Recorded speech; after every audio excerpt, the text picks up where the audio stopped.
ನಮಸ್ತೆ sir. Praise God. ದೇವರ ನಾಮಕ್ಕೆ ಸ್ತೋತ್ರವನ್ನ ಸಲ್ಲಿಸುತ್ತಾ ಅನುದಿನವೂ ನಮ್ಮ ಭಾರವನ್ನು ಹೊತ್ತು ನಮ್ಮನ್ನು ನಿರ್ವಹಿಸುತ್ತಿರುವಂತಹ ನಮ್ಮ ಒಡೆಯನು ನಮ್ಮ ರಕ್ಷಕನೂ ಆಗಿರುವಂತಹ ಯೇಸು ಕ್ರಿಸ್ತನ ಮಧುರ ನಾಮಕ್ಕೆ ಕೋಟಿ ಕೋಟಿ ಸ್ತೋತ್ರಗಳನ್ನ ಸಲ್ಲಿಸುತ್ತಾ ಕೂಡಿ ಬಂದಿರುವಂತಹ ದೇವ ಮಾತೆಗೆ, ದೇವರ ಸಭೆಗೆ, ದೇವರ ಮಕ್ಕಳಿಗೆ ರಕ್ಷಕನಾದಂತಹ ಯೇಸು ಕ್ರಿಸ್ತನ ಮಧುರ ನಾಮದಲ್ಲಿ ಹೃತ್ಪೂರ್ವಕವಾದಂತಹ ಸ್ವಾಗತವನ್ನ ಕೋರುವಂತನಾಗಿದ್ದೇನೆ. ಕರ್ತನು ನಮ್ಮನ್ನು ಅತ್ಯಧಿಕವಾಗಿ ಆಶೀರ್ವಾದ ಮಾಡಲಿ. ಈ ದಿನದ ವೇದ ಪಾರಾಯಣಕ್ಕಾಗಿ ನಾನು ಆರಿಸಿಕೊಂಡಂತಹ ಭಾಗ 1ನೇ ಕೊರಿಂಥದವರಿಗೆ ಬರೆದ ಪತ್ರಿಕೆ 11ನೇ ಅಧ್ಯಾಯ 17ನೇ ವಚನದಿಂದ 22 ವಚನಗಳ ತನಕ. ಮೊದಲನೇ ಕೊರಿಂಥದವರಿಗೆ ಬರೆದ ಪತ್ರಿಕೆ 11ನೇ ಅಧ್ಯಾಯ 17ರಿಂದ 22 ವಚನಗಳ ತನಕ. ನಾನು ನಿಮಗೆ ಅಪ್ಪಣೆ ಕೊಡುವಲ್ಲಿ ನಿಮ್ಮನ್ನು ಹೊಗಳುವುದಿಲ್ಲ, ಯಾಕಂದರೆ ನೀವು ಕೂಡಿ ಬರುವುದರಿಂದ ಕೇಡಾಗುತ್ತದೆಯೇ ಹೊರತು ಮೇಲಾಗುವುದಿಲ್ಲ. ಹೇಗೆಂದರೆ, ಮೊದಲನೇದು, ನೀವು ಸಭೆಯಾಗಿ ಕೂಡಿ ಬರುವಾಗ ನಿಮ್ಮಲ್ಲಿ ಭೇದಗಳು ಉಂಟಾಗುತ್ತವೆಂದು ಕೇಳುತ್ತೇನೆ ಮತ್ತು ಇದು ನಿಜವೆಂದು ಸ್ವಲ್ಪ ಮಟ್ಟಿಗೆ ನಂಬುತ್ತೇನೆ. ನಿಮ್ಮಲ್ಲಿ ಇಂಥವರು ಯೋಗ್ಯರೆಂದು ಕಾಣಬರುವಂತೆ ಭಿನ್ನಾಭಿಪ್ರಾಯಗಳು ಇರುವುದು ಅವಶ್ಯವೇ. ಪರಂತು ನೀವೆಲ್ಲರೂ ಕೂಡಿ ಬರುವಾಗ ನೀವು ಮಾಡುವ ಭೋಜನವು ಕರ್ತನ ಭೋಜನವಲ್ಲ. ಭೋಜನವಾಗುವಲ್ಲಿ ಪ್ರತಿಯೊಬ್ಬನು ತಾನು ತಂದದ್ದನ್ನು ಮತ್ತೊಬ್ಬರಿಗಿಂತ ಮುಂದಾಗಿ ಊಟ ಮಾಡುತ್ತಾನೆ. ಹೀಗೆ ಒಬ್ಬನು ಹಸಿದಿರುತ್ತಾನೆ, ಮತ್ತೊಬ್ಬನು ಕುಡಿದು ಮತ್ತನಾಗಿರುತ್ತಾನೆ. ಏನು ಉಣ್ಣುವುದಕ್ಕೂ ಕುಡಿಯುವುದಕ್ಕೂ ಮನೆಗಳಿಲ್ಲದೆ ಇದ್ದೀರಾ? ಅಥವಾ ದೇವರ ಸಭೆಯನ್ನು ಅಸಡ್ಡೆ ಮಾಡಿ ಏನು ಇಲ್ಲದವರನ್ನು ನಾಚಿಕೆ ಪಡಿಸುತ್ತೀರಾ? ನಾನು ನಿಮಗೇನು ಹೇಳಲಿ?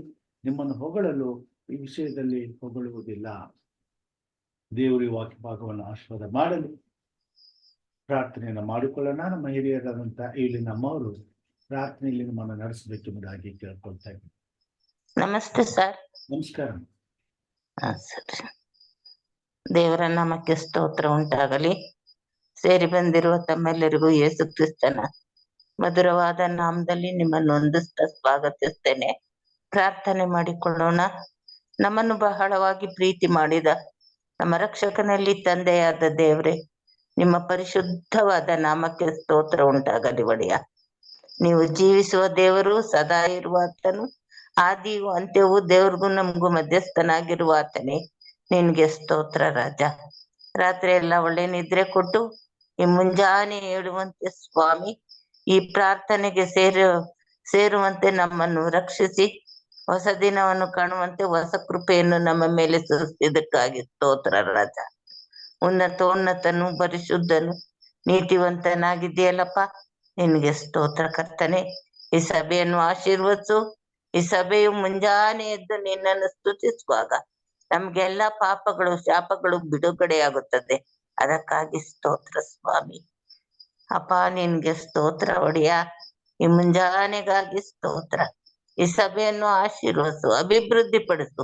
ಸಭೆಯ ಪಾಲಕರನ್ನು, ಸಭೆಗೆ ಸೇರಿ ಬರುವ ಪ್ರತಿ ಒಬ್ಬೊಬ್ಬರನ್ನು ಹೆಸರಾಗಿ ಆಶೀರ್ವದಿಸಿ ಅಭಿವೃದ್ಧಿಪಡಿಸಿ, ನೀನೇ ಆದಿಯಂತ್ಯವಾಗಿದ್ದುಕೊಂಡು ನಮ್ಮ ಜೊತೆಗಾರನಾಗಿದ್ದುಕೊಂಡು ನಡೆಸಿಕೊಡಬೇಕೆಂದು ನಮ್ಮ ಒಡೆಯನು, ತಂದೆಯು, ರಕ್ಷಕನೂ ಆಗಿರುವ ಯೇಸು ಪ್ರಭುವಿನ ಪರಿಶುದ್ಧವಾದ ನಾಮದಲ್ಲಿ ಬೇಡಿ ಹೊಂದಿದ್ದೇನೆ ಸ್ವಾಮಿ. ಆಮೆನ್. Praise God. ದೇವರ ನಾಮಕ್ಕೆ ಕೋಟಿ ಕೋಟಿ ಸ್ತೋತ್ರವನ್ನ ಸಲ್ಲಿಸೋಣ. ಸಮಯದಲ್ಲಿ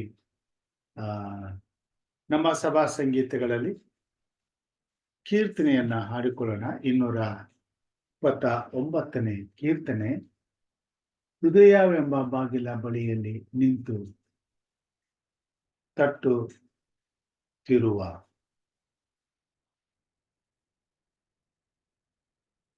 229ನೇ ಕೀರ್ತನೆಯನ್ನು ಹಾಡಿಕೊಳ್ಳೋಣ.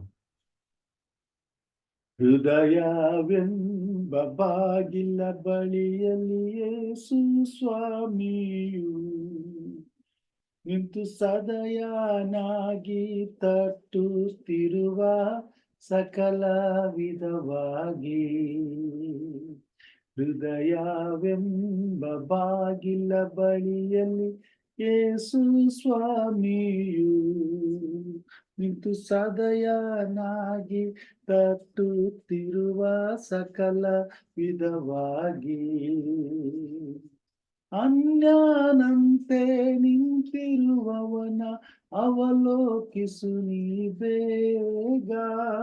ಅನ್ಯಾನಂತೆ ನಿಂತಿರುವವನ ಅವಲೋಕಿಸು ನೀ ಬೇಗ. ಆತ ಅನ್ಯಾನಲ್ಲ, ಲೋಕ ರಕ್ಷಕ ಆತ್ಮ ಸ್ನೇಹಿತನು. ಆತ ಅನ್ಯಾನಲ್ಲ, ಲೋಕ ರಕ್ಷಕ ಆತ್ಮ ಸ್ನೇಹಿತನು. ಹೃದಯವೆಂಬ ಬಾಗಿಲ ಬಳಿಯಲ್ಲಿ ಯೇಸು ಸ್ವಾಮಿಯು ನಿಂತು ಸದಯನಾಗಿ ತಟ್ಟುತ್ತಿರುವ ಸಕಲ ವಿಧವಾಗಿ. ಎಷ್ಟರವರೆಗೆ ನಿಲ್ಲಿಸಿಕೊಂಡು ಪೀಡಿಸುತ್ತಿರುವೀರಿ? ಎಷ್ಟರವರೆಗೆ ನಿಲ್ಲಿಸಿಕೊಂಡು ಪೀಡಿಸುತ್ತಿರುವೀರಿ? ಆತನು ಎಷ್ಟೋ ದಯದಿಂದ ಕರೆಯುತ್ತಲಿರುವನು ನಿಮ್ಮ ಮಿತ್ರರೇ. ಆತನು ಎಷ್ಟೋ ದಯದಿಂದ ಕರೆಯುತ್ತಲಿರುವನು ನಿಮ್ಮನು ಮಿತ್ರರೇ. ಹೃದಯವೆಂಬ ಬಾಗಿಲ ಬಳಿಯಲ್ಲಿ ಯೇಸು ಸ್ವಾಮಿಯು ನಿಂತು ಸದಯನಾಗಿ ತಟ್ಟುತ್ತಿರುವ ಸಕಲ ವಿಧವಾಗಿ. ಸೇರಿಸಿಕೊಳ್ಳಿರಿ ಹೃದಯಗಳಲ್ಲಿ ಶ್ರೀಕ್ರಿಸ್ತೇಸುವನ್ನು. ಸೇರಿಸಿಕೊಳ್ಳಿರಿ ಹೃದಯಗಳಲ್ಲಿ ಶ್ರೀಕ್ರಿಸ್ತೇಸುವನ್ನು. ಆತನು ಸೇರಿಸಿಕೊಂಡು ಕೊಡುವನು ನಿಮಗೆ ಸ್ಥಿರ ಜೀವ ಕೃಪೆಯನ್ನು. ಆತನು ಸೇರಿಸಿಕೊಂಡು ಕೊಡುವನು ನಿಮಗೆ ಸ್ಥಿರ ಜೀವ ಕೃಪೆಯನ್ನು. ಹೃದಯವೆಂಬ ಬಾಗಿಲ ಬಳಿಯಲ್ಲಿ ಯೇಸು ಸ್ವಾಮಿಯು ನಿಂತು ಸದಯನಾಗಿ ತಟ್ಟುತ್ತಿರುವ ಸಕಲ ವಿಧವಾಗಿ. ದೇವರ ವಾಕ್ಯ ಭಾಗಕ್ಕೆ ನಾವು ಹೋಗೋಣ. ಕರ್ತನು ನಮ್ಮ ಜೊತೆಯಲ್ಲಿದ್ದು ನಮ್ಮನ್ನ ನಡೆಸಲಿ. ಕೊರಿಂಥದವರಿಗೆ ಬರೆಯುವಾಗ ಪೌಲನು ಸಭೆಯ ಕುರಿತಾಗಿ, ಸಭೆಯಲ್ಲಿ ನಡೆಯುವಂತಹ ಕಾರ್ಯಗಳ ಕುರಿತಾಗಿ ಬರೆಯುವಂತವನಾಗಿದ್ದಾನೆ. ಮತ್ತು ಪೌಲನು ಪೇತ್ರನ ನಂತರ ಸಭೆಯನ್ನ ಮಂಚೂಣಿಯಲ್ಲಿ ನಡೆಸಿದಂತ ಒಬ್ಬ ಉನ್ನತವಾದಂತ ಸಭಾ ನಾಯಕನಾಗಿದ್ದಾನೆ. ಆತನ ಮೇಲೆ ಬಿದ್ದಂತ ಭಾರವನ್ನ ಆತನು ಬಹಳ ಯಶಸ್ವಿಯಾಗಿ ನಡೆಸ್ಕೊಂಡು ಹೋಗುವಂತ ಪ್ರಯತ್ನವನ್ನ ಮಾಡುವಂತವನಾಗಿದ್ದಾನೆ.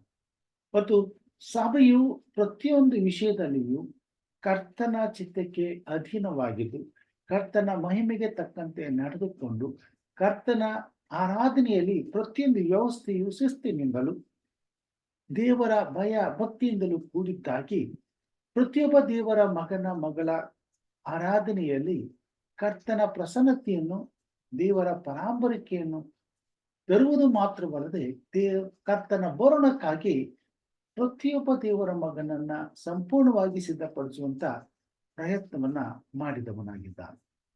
ಶಿಷ್ಯರಿಗೆ ಕೊಟ್ಟಂತ ಕಡೇ ರಾತ್ರಿ ಭೋಜನದ ಅಪ್ಪಣೆಯನ್ನು ಪೌಲನು ಇಲ್ಲಿ ಪ್ರಸ್ತಾಪಿಸುವಂತವನಾಗಿದ್ದಾನೆ. ಮತ್ತು ಈ ವಿಷಯದಲ್ಲಿ ಆತನು ಕೂಡ ಅಪ್ಪಣೆ ಹೊಂದಿದ್ದೆನು ಎಂಬುದಾಗಿ ತಿಳಿಸುವಂತವನಾಗಿದ್ದಾನೆ. ಇಲ್ಲಿ 11ನೇ ಅಧ್ಯಾಯ 1ನೇ ಕೊರಿಂಥ 11ನೇ ಅಧ್ಯಾಯ 23ರಿಂದ ಕೆಲವು ವಚನಗಳನ್ನ ನಾವು ನೋಡುವಾಗ ಹೀಗೆ ಬರೆಯುತ್ತಾನೆ. ನಾನು ನಿಮಗೆ ತಿಳಿಸಿಕೊಟ್ಟ ಉಪದೇಶವನ್ನು ಕರ್ತನಿಂದ ಹೊಂದಿದನು. ಅದೇನೆಂದರೆ, ಕರ್ತನಾದ ಯೇಸು ತಾನು ಹಿಡಿದುಕೊಡಲ್ಪಟ್ಟ ರಾತ್ರಿಯಲ್ಲಿ ರೊಟ್ಟಿಯನ್ನು ತೆಗೆದುಕೊಂಡು ದೇವರ ಸ್ತೋತ್ರ ಮಾಡಿ ಮುರಿದು, ಇದು ನಿಮಗೋಸ್ಕರವಾಗಿರುವ ನನ್ನ ದೇಹ, ನನ್ನನ್ನು ನೆನೆಸಿಕೊಳ್ಳುವುದಕ್ಕೋಸ್ಕರ ಹೀಗೆ ಮಾಡಿರಿ ಅಂದನು. ಊಟವಾದ ಮೇಲೆ ಆತನು ಅದೇ ರೀತಿಯಾಗಿ ಪಾತ್ರೆಯನ್ನು ತೆಗೆದುಕೊಂಡು, ಈ ಪಾತ್ರೆಯು ನನ್ನ ರಕ್ತದಿಂದ ಸ್ಥಾಪಿತವಾಗುವ ಹೊಸ ಒಡಂಬಡಿಕೆಯನ್ನು ಸೂಚಿಸುತ್ತದೆ. ನೀವು ಇದರಲ್ಲಿ ಪಾನ ಮಾಡುವಾಗೆಲ್ಲ ನನ್ನನ್ನು ನೆನೆಸಿಕೊಳ್ಳುವುದಕ್ಕೋಸ್ಕರ ಪಾನ ಮಾಡಿರಿ ಅನ್ನನು. ನೀವು ಈ ರೊಟ್ಟಿಯನ್ನು ತಿಂದು ಈ ಪಾತ್ರೆಯಲ್ಲಿ ಪಾನ ಮಾಡುವಷ್ಟು ಸಾರಿ ಕರ್ತನ ಮರಣವನ್ನು ಆತನ ಬರುವ ತನಕ ಪ್ರಸಿದ್ಧಪಡಿಸುತ್ತೀರಿ. ಹೀಗಿರುವುದರಿಂದ ಯಾವನಾದರೂ ಅಯೋಗ್ಯವಾಗಿ ಕರ್ತನ ರೊಟ್ಟಿಯನ್ನು ತಿಂದರೆ, ಇಲ್ಲಿ ಆತನ ಪಾತ್ರೆಯಲ್ಲಿ ಪಾನ ಮಾಡಿದರೆ ಅವನು ಕರ್ತನ ದೇಹಕ್ಕೂ ರಕ್ತಕ್ಕೂ ದ್ರೋಹ ಮಾಡಿದವನಾಗಿರುವನು. ಪ್ರತಿ ಮನುಷ್ಯನು ತನ್ನನ್ನು ಪರೀಕ್ಷಿಸಿಕೊಂಡವನಾಗಿ ಆ ರೊಟ್ಟಿಯಲ್ಲಿ ತಕ್ಕೊಂಡು ತಿನ್ನಲಿ, ಆ ಪಾತ್ರೆಯಲ್ಲಿ ಕುಡಿಯಲಿ. ಯಾಕಂದರೆ ಕರ್ತನ ದೇಹವೆಂದು ವಿವೇಚಿಸದೆ ತಿಂದು ಕುಡಿಯುವವನು ಹಾಗೆ ತಿಂದು ಕುಡಿಯುವುದರಿಂದ ನ್ಯಾಯ ತೀರ್ಪಿಗೊಳಗಾಗುವನು. ಈ ಕಾರಣದಿಂದಲೇ ನಿಮ್ಮಲ್ಲಿ ಬಹು ಮಂದಿ ಬಲಹೀನರು, ರೋಗಿಗಳು ಆಗಿದ್ದಾರೆ ಮತ್ತು ಅನೇಕರು ಸಾಯುತ್ತಾರೆ. ನಮ್ಮನ್ನು ನಾವೇ ವಿಚಾರಿಸಿಕೊಂಡರೆ ನ್ಯಾಯ ವಿಚಾರಣೆಗೊಳಗಾಗುವುದಿಲ್ಲ. ಆದರೆ ನಾವು ಕರ್ತನ ನ್ಯಾಯ ವಿಚಾರಣೆಗೆ ಒಳಗಾಗಿರಲಾಗಿ ಆತನು ಇವರಿಗೆ ಲೋಕದವರ ಸಂಗಡ ಅಪರಾಧಿಗಳೆಂಬ ನಿರ್ಣಯವಾಗಬಾರದೆಂದು ನಮ್ಮನ್ನು ಶಿಕ್ಷಿಸುತ್ತಾನೆ. ಆದ ಕಾರಣ ನನ್ನ ಸಹೋದರರೇ, ಈ ಭೋಜನವನ್ನು ಮಾಡುವುದಕ್ಕೆ ಕೂಡಿ ಬರುವಾಗ ಒಬ್ಬರನ್ನೊಬ್ಬರು ಕಾದುಕೊಳ್ಳಿರಿ. ಒಬ್ಬನು ಹಸಿದರೆ ಅವನ ಮನೆಯಲ್ಲೇ ಊಟ ಮಾಡಲಿ. ನೀವು ಕೂಡಿ ಬಂದದ್ದು ನ್ಯಾಯ ತೀರ್ಪಿಗೆ ಒಳಗಾಗುವುದಕ್ಕೆ ಕಾರಣವಾಗಬಾರದು. ಮಿಕ್ಕಾದ ಸಂಗತಿಗಳನ್ನು ನಾನು ಬಂದಾಗ ಕ್ರಮಪಡಿಸುತ್ತೇನೆ.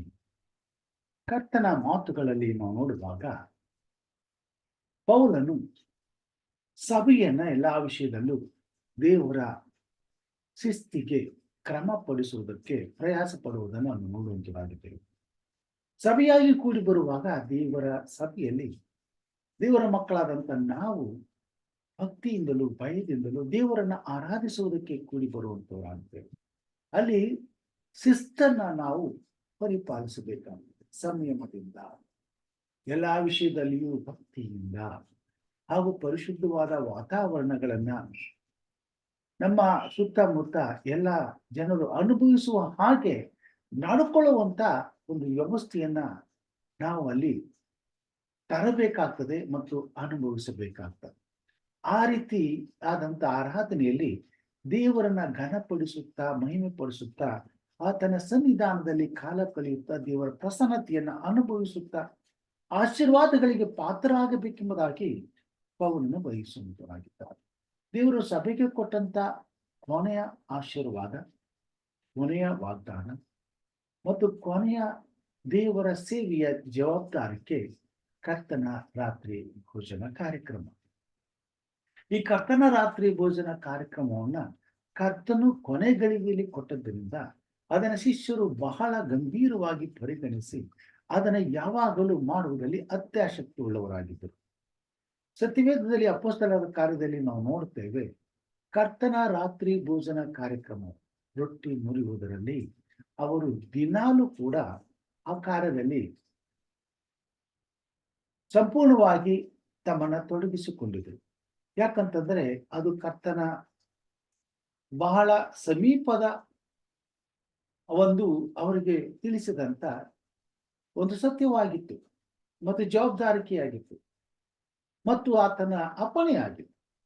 ಅದನ್ನ ಅವರು ಬಹಳ ಗಂಭೀರವಾಗಿ ಪರಿಗಣಿಸಿ ಅದನ್ನು ಅನುಸರಿಸುತ್ತಿದ್ದರು. ಮೊದಲನೆಯ ಸಭೆ, ಆದಿ ಸಭೆ ಇದನ್ನ ಬಹಳ ರೀತಿಯಲ್ಲಿ ಗಂಭೀರವಾಗಿ ತೆಗೆದುಕೊಂಡು ಅದನ್ನ ಬಹಳವಾಗಿ ಆಚರಿಸುವುದರಲ್ಲಿ ಆಸಕ್ತಿಯುಳ್ಳವರಾಗಿದ್ದರು. ಕರ್ತನು ತನ್ನ ಸಭೆಯಲ್ಲಿ ಯಾವಾಗಲೂ ಅನ್ಯೋನ್ಯತೆಯು ಇರಬೇಕೆಂಬುದಾಗಿ ಈ ಒಂದು ಕರ್ತನ ರಾತ್ರಿ ಭೋಜನ ಕಾರ್ಯಕ್ರಮವನ್ನ ಸಭೆಗೆ ಕೊಟ್ಟನು. ಈ ಅನ್ಯೋನ್ಯತೆಯನ್ನ ಕಾಪಾಡಿಕೊಂಡು ಹೋಗುವುದಕ್ಕೆ ದೇವರು ಅವರೊಂದಿಗಿದ್ದು, ದೇವರ ಆತ್ಮನು ಅವರ ಜೊತೆಯಲ್ಲಿ ಇದ್ದುಕೊಂಡು ಸಭೆಯ ಅಭಿವೃದ್ಧಿಗಾಗಿ ಸಭೆಯು ಮಾಡಬೇಕಾದ ಕರ್ತವ್ಯಗಳನ್ನ ಆಸಕ್ತಿಯಿಂದ ಮಾಡುವುದಕ್ಕೆ ಬೇಕಾದಂತ ಆತ್ಮನ ಬಲವನ್ನ ಕೊಟ್ಟು ಪ್ರತಿಯೊಬ್ಬರನ್ನು ದಿನನಿತ್ಯವೂ ಸೈತಾನನಿಂದ ಬರುವಂತಹ ಶೋಧನೆಗಳಿಂದ ತಪ್ಪಿಸಿ ಕಾಯುವುದಕ್ಕೂ ಅವರ ಜೊತೆಯಲ್ಲಿದ್ದು ಅವರನ್ನು ಬಲಪಡಿಸುವುದಕ್ಕೂ ಕರ್ತನು ಈ ವ್ಯವಸ್ಥೆಯನ್ನ ಕೊನೆ ಗಳಿಗೆಯಲ್ಲಿ ತನ್ನ ಶಿಷ್ಯರ ಮುಖಾಂತರವಾಗಿ ಸಭೆಗೆ ಕೊಟ್ಟರು. ಶಿಷ್ಯರು ಮೊದಲು ಅದನ್ನ ಅನುಸರಿಸಿ ಸಭೆಯಲ್ಲಿ ಅದನ್ನು ಸಿದ್ಧಿಗೆ ತಂದು ಮುಂದೆ ಬರುವಂತ ಸಭೆಯು ನಿರಂತರವಾಗಿ ಯೇಸು ಕ್ರಿಸ್ತನು ಬರುವ ತನಕ ಅದು ಈ ಭೂಮಿ ಮೇಲೆ ಸಾಕ್ಷಿಯಾಗಿ ಯೇಸು ಕ್ರಿಸ್ತನ ಶಿಲುಬೆಯ ಮೇಲನ ಮರಣವನ್ನ ಪ್ರಸಿದ್ಧಿಪಡಿಸುತ್ತಾ ಲೋಕದ ಸಕಲ ಕುಲ ಭಾಷೆ ಪ್ರಜೆ ಜನಾಂಗಗಳಿಗೆ ಯೇಸು ಕ್ರಿಸ್ತನ ಶಿಲುಬೆಯ ವಿಷಯವಾದಂತಹ ಸತ್ಯದ ಸುವಾರ್ತೆಯು ಸಾರಲ್ಪಡಬೇಕಾಯಿತು. ಹೀಗಿರುವುದರಿಂದ ಅದನ್ನ ಸ್ಥಿತಿಗೆ ತರುವುದರಲ್ಲಿ ಬಹಳ ಆಸಕ್ತಿಯುಳ್ಳವರಾಗಿದ್ದು ಮಾಡುವಾಗ ಕೆಲವೊಂದು ವಿಷಯಗಳಲ್ಲಿ ಇವರು ಎಚ್ಚರವಾಗಿರದೆ ಎಚ್ಚರ ತಪ್ಪಿತು. ಅಂದ್ರೆ ದಿನಾಲು ಮಾಡುತ್ತಾ ಬರುತ್ತಿರುವುದರಿಂದ ಅದಕ್ಕೆ ಕೊಡಬೇಕಾದಂತ ಆ ಸಮಯದಲ್ಲಿ ಇರಬೇಕಾದಂತ ಒಂದು ಗಾಂಭೀರ್ಯವನ್ನು ಇವರು ಕಳೆದುಕೊಂಡು, ಒಂದು ಪರಿಶುದ್ಧತೆಯನ್ನು ಇವರು ಕಳೆದುಕೊಂಡು, ಇದಕ್ಕಾಗಿ ಅನೇಕ ವಿಷಯದಲ್ಲಿ ತಾರತಮ್ಯಗಳು ಅಲ್ಲಿ ಉಂಟಾಗುತ್ತದೆ. ಹೌದು, ಇದರಿಂದ ಭೇದಗಳು ಉಂಟಾದವು, ಸಮಸ್ಯೆಗಳು ಉಂಟಾದವು, ಸಭೆಯ ಆರಾಧನೆಗೆ ಧಕ್ಕೆ ತರುವಂತದ್ದಾಯಿತು. ಇಂಥ ಸಮಯದಲ್ಲಿ ಪೌಲನು ಈ ವಿಷಯದಲ್ಲಿ ಮಾತಾಡುವಂತನಾಗಿದ್ದ.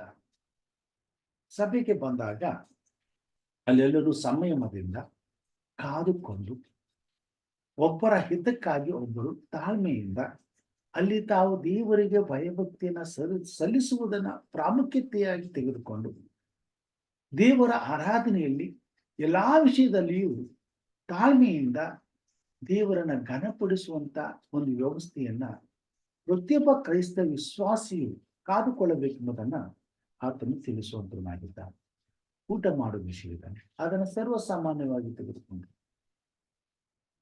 ಕಡೆಯ ರಾತ್ರಿ ಭೋಜನ ಕಾರ್ಯಕ್ರಮವು ಯೇಸು ಕ್ರಿಸ್ತನ ಶಿಲುಬೆಯ ಮೇಲಣ ಮರಣದ ಕುರಿತಾದಂತ ಸುವಾರ್ತೆಯನ್ನು ಸಾರಲು ನಮ್ಮನ್ನು ಎಚ್ಚರಿಪಡಿಸಲು ಕೊಟ್ಟಿರುವಂತ ಒಂದು ಸಾಂಕೇತಿಕವಾದಂತ ಒಂದು ಆರಾಧನೆ ವ್ಯವಸ್ಥೆ ಆಗಿದೆ. ಇದನ್ನ ಮಾಡುವಾಗೆಲ್ಲ ಪ್ರತಿಯೊಬ್ಬರು ವಿಶೇಷತೆಯಿಂದ ಕೂಡಿ ಬರಬೇಕಾರೆ ತಮ್ಮನ್ನು ಶುದ್ಧ ಮಾಡಿಕೊಂಡು ಆ ದಿನದಲ್ಲಿ ಹೆಚ್ಚಿನ ಗಾಂಭೀರ್ಯತೆಯಿಂದ ಕರ್ತನ ಆ ಒಂದು ಶಿಲುಬೆಯ ಮೇಲನ ಮರಣದ ಮರ್ಮವನ್ನು ಅರಿತವರಾಗಿರುವುದರಿಂದ ಬಹಳ ಹೃದಯದಲ್ಲಿ ದೇವರ ಸನ್ನಿಧಾನದಲ್ಲಿ ದೀನ ಸ್ವಭಾವದಿಂದ ತಮ್ಮನ್ನು ತಗ್ಗಿಸಿಕೊಂಡವರಾಗಿ ಆ ಒಂದು ವಿಷಯವನ್ನ ಹೆಚ್ಚಿನ ರೀತಿಯಲ್ಲಿ ಗೌರವಿಸುತ್ತಾ ಆ ದಿನದಲ್ಲಿ ನಡೆಯುವಂತಹ ಕಾರ್ಯಕ್ರಮದಲ್ಲಿ ಭಯಭಕ್ತಿಯಿಂದ ಪಾಲ್ಗೊಂಡುವುದಾಗಿ ಇರಬೇಕಾಗಿತ್ತು. ಆದರೆ ಇಲ್ಲಿ ಹಾಗಾಗದೆ ಅದನ್ನು ಇವರು ಅಸಡ್ಡೆ ಮಾಡುವಂತವರಾದರು. ಅದನ್ನೇ ಇಲ್ಲಿ ಪೌಲನು ಬರುವಂತವನಾಗಿದ್ದಾನೆ. ಇಲ್ಲಿ ಹೀಗೆ ಬರೆಯುತ್ತಾನೆ 11ನೇ ಅಧ್ಯಾಯದಲ್ಲಿ, ನಾನು ನಿಮಗೆ ಅಪ್ಪಣೆ ಕೊಡುವುದರಲ್ಲಿ ನಿಮ್ಮನ್ನು ಹೊಗಳುವುದಿಲ್ಲ, ಯಾಕೆಂದರೆ ನೀವು ಕೂಡಿ ಬರುವುದರಿಂದ ಕೇಡಾಗುತ್ತದೆ ಹೊರತು ಮೇಲಾಗುವುದಿಲ್ಲ. ಹೇಗೆಂದರೆ ಮೊದಲನೇದು, ನೀವು ಸಭೆಯಾಗಿ ಕೂಡಿ ಬರುವಾಗ ನಿಮ್ಮಲ್ಲಿ ಭೇದಗಳು ಉಂಟಾಗುತ್ತವೆ ಎಂದು ಕೇಳುತ್ತೇನೆ ಮತ್ತು ಇದು ನಿಜವೆಂದು ಸ್ವಲ್ಪ ಮಟ್ಟಿಗೆ ನಂಬುತ್ತೇನೆ. ನಿಮ್ಮಲ್ಲಿ ಇಂಥವರು ಯೋಗ್ಯರೆಂದು ಕಾಣಬರುವಂತೆ ಭಿನ್ನಾಭಿಪ್ರಾಯಗಳು ಇರುವುದು ಅವಶ್ಯವೇ. ಪರಂತು ನೀವೆಲ್ಲರೂ ಕೂಡಿ ಬರುವಾಗ ನೀವು ಮಾಡುವ ಭೋಜನವು ಕರ್ತನ ಭೋಜನವಲ್ಲ. ಭೋಜನವಾಗುವಲ್ಲಿ ಪ್ರತಿಯೊಬ್ಬನು ತಾನು ತಂದದ್ದನ್ನು ಮತ್ತೊಬ್ಬರಿಗಿಂತ ಮುಂದಾಗಿ ಊಟ ಮಾಡುತ್ತಾನೆ. ಹೀಗೆ ಒಬ್ಬನು ಹಸಿದಿರುತ್ತಾನೆ, ಮತ್ತೊಬ್ಬನು ಕುಡಿದು ಮತ್ತನಾಗಿರುತ್ತಾನೆ. ಏನು ಉಣ್ಣುವುದಕ್ಕೂ ಕುಡಿಯುವುದಕ್ಕೂ ಮನೆಗಳಲ್ಲಿದೆ ಇದ್ದೀರಾ? ಅಥವಾ ದೇವರ ಸಭೆಯನ್ನು ಅಸಡ್ಡೆ ಮಾಡಿ ಇನ್ನೂ ಏನು ಇಲ್ಲದವರನ್ನು ನಾಚಿಕೆ ಪಡಿಸುತ್ತೀರಾ? ನಾನು ನಿಮಗೆ ಏನು ಹೇಳಲಿ? ಪ್ರಿಯ ಸಹೋದರ ಸಹೋದರಿಯರೇ, ಇಲ್ಲಿ ಸಭೆಯಲ್ಲಿ ಆಗಿರುವಂತ ಒಂದು ಸಮಸ್ಯೆಯನ್ನು ನಾವು ಕಾಣುವಂತರಾಗಿದ್ದೇವೆ. ದೇವರ ಆರಾಧನೆಯಲ್ಲಿ ಇರಬೇಕಾದಂತ ಶಿಸ್ತನ್ನ ಇಲ್ಲಿ ಅವರು ಪಾಲಿಸುತ್ತಿರಲಿಲ್ಲ. ದೇವರ ಆರಾಧನೆ ನಡೆಯುವಾಗ ಅಸಭ್ಯವಾಗಿ ತಮ್ಮ ಮನಸ್ಸಿಗೆ ಬಂದ ಹಾಗೆ ಉಣ್ಣುವುದರಲ್ಲಿ ತಿನ್ನುವುದರಲ್ಲಿ ನಿರತರಾಗಿರ್ತದೆ. ದೇವರ ಆರಾಧನೆಗೆ ಕೊಡಬೇಕಾದಂತ ಒಂದು ಭಕ್ತಿಯ ಜೀವಿತವನ್ನ, ಗಾಂಭೀರ್ಯತೆಯನ್ನು ಇವರಲ್ಲಿ ಅಲ್ಲಿ ಕಾಣ್ತಿರ್ಲಿಲ್ಲ. ಹೀಗಾಗಿ ಸಭೆಯಲ್ಲಿ ಇರಬೇಕಾದಂತ ಒಂದು ಪರಿಶುದ್ಧವಾದ ವಾತಾವರಣವು ಅಲ್ಲಿ ನಿರ್ಮಾಣವಾಗ್ತಿರಲಿಲ್ಲ. ಬದಲಿಗೆ ಅದು ಗಲಿಬಿಲಿಗೆ ಕಾರಣವಾಗ್ತದೆ. ಈ ಕಾರಣದಿಂದ ಪೌಲನು ಅವರನ್ನ ಕ್ರಮಪಡಿಸುವುದು ಅವಶ್ಯವಾಗಿದೆ. ಈ ಕರ್ತನ ರಾತ್ರಿ ಭೋಜನ ಕಾರ್ಯಕ್ರಮದಲ್ಲಿ ಹೆಚ್ಚು ಜನರು ಕೂಡಿ ಬರುವಾಗ ಇದೊಂದು ದೊಡ್ಡ ಸಮಸ್ಯೆ ಆಗಿದೆ. ಅದರಿಂದ ಸಭೆಯಾಗಿ ಇದನ್ನ ಸರಿಯಾದ ಶಿಸ್ತಿಗೆ ತರುವುದಕ್ಕೋಸ್ಕರ ಪೌಲನು ಇಲ್ಲಿ ಕೆಲವೊಂದು ವಿಷಯಗಳನ್ನು ನಮಗೆ ತಿಳಿಸುವಂತನಾಗಿದ್ದ ಮತ್ತು ದೇವರ ಭಯವನ್ನು ಕಲಿಸುವಂತನಾಗಿದ್ದ. ಕರ್ತನ ರಾತ್ರಿ ಭೋಜನ ಕಾರ್ಯಕ್ರಮದಲ್ಲಿ ಪ್ರತಿಯೊಬ್ಬ ವಿಶ್ವಾಸಿಯು ಪಾಲು ಹೊಂದುವುದು ಅವಶ್ಯವಾಗಿದೆ. ಯಾಕಂತಂದ್ರೆ ದೇವರ ಕರ್ತನ ಪರಿಶುದ್ಧವಾದಂತ ದೇಹ ಮತ್ತು ರಕ್ತ ಪ್ರತಿಯೊಬ್ಬ ವಿಶ್ವಾಸಿಯ ಶರೀರದಲ್ಲಿ ರೊಟ್ಟಿ ಮತ್ತು ದ್ರಾಕ್ಷಾರಸದ ಮುಖಾಂತರವಾಗಿ ನಮ್ಮ ದೇಹಕ್ಕೆ ಪ್ರವೇಶ ಮಾಡುವಾಗ ಅದು ಪ್ರತಿನಿತ್ಯವೂ ಕ್ರಿಸ್ತನು ನಮ್ಮ ಜೊತೆಯಲ್ಲಿ ಇದ್ದಾನೆ, ಇವತ್ತು ಇರುವಂತವನಾಗಿದ್ದಾನೆ ಎಂಬುದನ್ನ ನಮ್ಮ ಗಮನದಲ್ಲಿ ಸದಾ ಕಾಲ ನಾವು ತಂದುಕೊಳ್ಳಬೇಕಾಗಿದೆ. ಮತ್ತು ಆತನು ತಾನು ವಾಗ್ದಾನ ಮಾಡಿದ ಹಾಗೆ ಯುಗದ ಸಮಾಪ್ತಿಯವರೆಗೂ ಆತನು ನಮ್ಮ ಜೊತೆಯಲ್ಲಿ ಇರುವುದಕ್ಕೋಸ್ಕರ ಈ ಒಂದು ಕಾರ್ಯವನ್ನ ಸಭೆಯಾಗಿ ನಮಗೆ ಕೊಟ್ಟಿದ್ದಾರೆ. ಮತ್ತು ನಾವು ಎದುರಿಸಬೇಕಾದಂತಹ ಪ್ರತಿಯೊಂದು ಶೋಧನೆಗಳನ್ನ ನಮ್ಮ ಜೊತೆಯಲ್ಲಿ ಇದ್ದುಕೊಂಡು ನಾವು ಎದುರಿಸುವಾಗ ಅವುಗಳನ್ನ ಜಯಿಸಲು ಬೇಕಾದಂತ ಸಾಮರ್ಥ್ಯವನ್ನ ಆತನು ಕೊಡುವಂತವನಾಗಿದ್ದಾನೆ. ಅದಕ್ಕಾಗಿಯೇ ದೇವರು ಈ ಸಭೆಯಲ್ಲಿ ಇಂಥ ಒಂದು ವ್ಯವಸ್ಥೆಯನ್ನ ಮಾಡಿದ್ದಾನೆ. ಇದು ಬಹಳ ಗಂಭೀರವಾದದ್ದು ಮತ್ತು ಬಹಳ ಪ್ರಾಮುಖ್ಯವಾದದ್ದು. ಸತ್ಯವೇದದಲ್ಲಿ ನಾವು ನೋಡ್ತೇವೆ, ಇದರಲ್ಲಿ ನೀವು ಪಾಲು ಹೊಂದದೇ ಇದ್ದರೆ ಪರಲೋಕ ರಾಜ್ಯದಲ್ಲಿ ನನ್ನ ಸಂಗಡ ನಿಮಗೆ ಪಾಲಿಲ್ಲ ಎಂಬುದಾಗಿ ಅರ್ಥ. ಅಂದ್ರೆ ದೇವರ ರಾಜ್ಯದಲ್ಲಿ ನಾವು ಸೇರಬೇಕಾದ್ರೆ ಈ ಒಂದು ಕಾರ್ಯಕ್ರಮದಲ್ಲಿ ಭಾಗವಹಿಸ್ತಕ್ಕಂಥದ್ದು ಅತ್ಯಮೂಲ್ಯವಾಗಿದೆ, ಅತ್ಯವಶ್ಯಕವಾಗಿದೆ. ಮತ್ತು ತಪ್ಪಿಸಿಕೊಳ್ಳುವುದರಿಂದ ದೇವರ ರಾಜ್ಯವನ್ನೇ ಕಳೆದುಕೊಳ್ಳುವಂತ ಒಂದು ಸನ್ನಿವೇಶವು, ಅಂದ್ರೆ ಒಂದು ಅವಕಾಶವು ನಾವು ಕಳೆದುಕೊಳ್ಳುವಂತ ಒಂದು ಸ್ಥಿತಿಗೆ ನಾವು ಬಂದು ಬಿಡುವಂತರಾಗಿರ್ತೇವೆ. ಆದುದರಿಂದ ಇದು ಅತಿ ಪ್ರಾಮುಖ್ಯವಾದದ್ದಾಗಿದೆ. ಆದುದರಿಂದ ಪ್ರತಿ ವಿಶ್ವಾಸಿಗಳು ಇದನ್ನ ಚಾಚು ತಪ್ಪದೆ ಪರಿಪಾಲಿಸಲೇಬೇಕಾಗಿರುವುದರಿಂದ, ಇದು ನಿತ್ಯ ಜೀವಕ್ಕೆ ಸಂಬಂಧಪಟ್ಟದ್ದಾಗಿರುವುದರಿಂದ, ಪ್ರತಿಯೊಬ್ಬ ವ್ಯಕ್ತಿಯೂ ಇದು ಅತ್ಯವಶ್ಯವಾಗಿರುವುದರಿಂದ ಈ ವಿಷಯವು ಬಹಳ ಗಂಭೀರವಾಗಿ ಸಭೆಯಲ್ಲಿ ಪರಿಗಣಿಸಬೇಕಾಗಿದೆ. ಅದಕ್ಕಾಗಿ ಕೆಲವೊಂದು ಮಾತುಗಳನ್ನ ಆತನು ಬರೆಯುವಂತಾಗಿದ್ದಾರೆ. ಆತನು ಇಲ್ಲಿ ಹೇಳ್ತಾನೆ,